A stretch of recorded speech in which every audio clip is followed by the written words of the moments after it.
A woman who always inspires us is here today. She's been at many of the Wings conferences. I am very happy to present our State Senator, Betsy.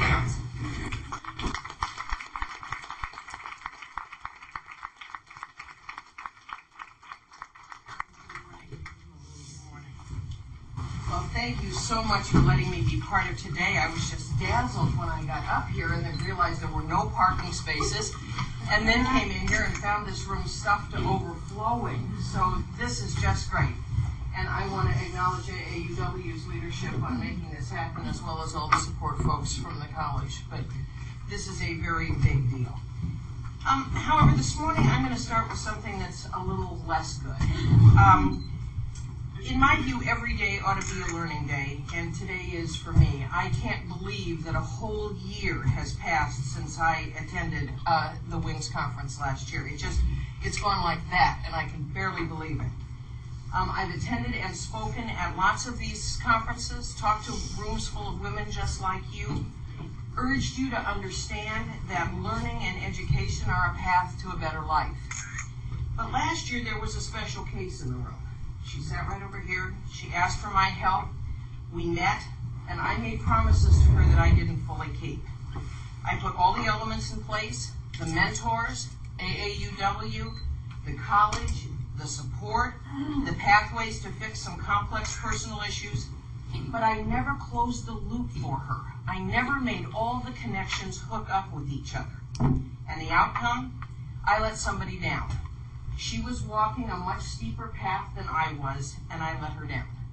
But there is a teachable moment for all of us in this. That young woman taught me something very valuable about not letting life get in the way of making it to the finish line. It's not good enough to just have good intentions. You have to follow through. So I guess that's something that we could all take away from today. The good news for me is out in the hallway, waiting to speak, I was able to knit together all the pieces again with the wonderful Elaine Heck, who I haven't seen for a long time, who was a guiding light up here at the college, helping women just like you come back into the education arena and then hopefully onto good jobs. I got this young woman's number hooked up again, and we're going to put all the stuff in place on Monday. But I just want to leave you with the message that you're here today. Don't let life get in the way of making it to the finish line. There are going to be distractions along the way as you come back into school. Don't let it get in the way, and a year will go very, very quickly. I love talking at these things because this is a room full of women who are making the decision to begin the rest of your lives. You're here because you either need new job opportunities, you've got family responsibilities, and you want them to have a better life than you do. You want all the opportunities that education provides. And I just applaud you for being here. In fact, you want to give yourselves a hand. This is a very...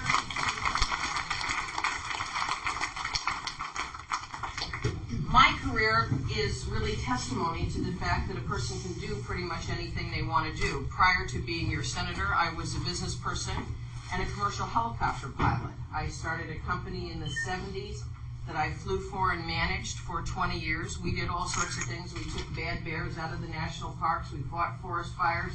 We made movies, Kindergarten Cop and Goonies, Date with an Angel, Free Willy. We flew all of the background stuff on much of that. And then having sold that company in the mid-90s, I worked in the legislature as an unpaid volunteer citizen lobbyist for some issues that I worry about. In Oregon, we still have a small enough legislature and an intimate enough relationship between people that are serving in government and voters that volunteers can go down and make a difference in our capital. And I did that for a couple of years and then ended up running for the House of Representatives, where I was elected 3 times. As I began my 3rd term in the House, Senator Joan Dukes, who had represented this area for a very long time, took a paid appointment from the governor, which meant she had to leave the Senate, and I was appointed to fill out her Senate term. And then last November, I earned election to my own 4-year, actually 2 Novembers ago, to my own 4-year term. And I now represent all of Tillamook, Clatsop, Columbia, a little nibble of Washington, and a little nibble of Multnomah County in the Oregon Senate. It's one of those kind of jobs that every time the phone rings, I have no idea what someone is going to call on me to do, with the exception of Juanita, who I see sitting there, and I know every time she calls what the issue is. Juanita is an absolute stalwart in advocating for people with mental illness, and was one of the first people that I met when I came up here. And so when the phone rings and it's Juanita, I know what we're talking about. But the rest of the time, when the phone rings, it runs a whole gamut of interests, and where I can be the shock absorber between citizens and government. That's what I see my job as being.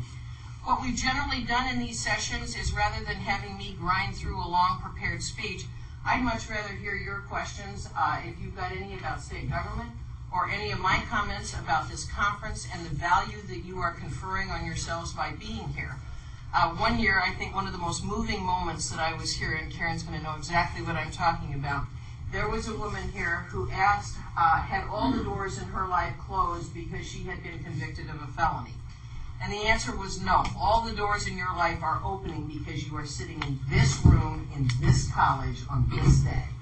And I next time I saw her, she was well on the pathway to success. I don't know how her story has finally ended, but this truly was, by attending the Wings Conference. I see Margaret in the back going, she's doing cool. Okay. Well, it truly was the beginning of a new life for her. And I applaud you all for being here. You are giving a great gift to yourselves. You are giving a great gift to your families. I hope you have a productive, wonderful day here.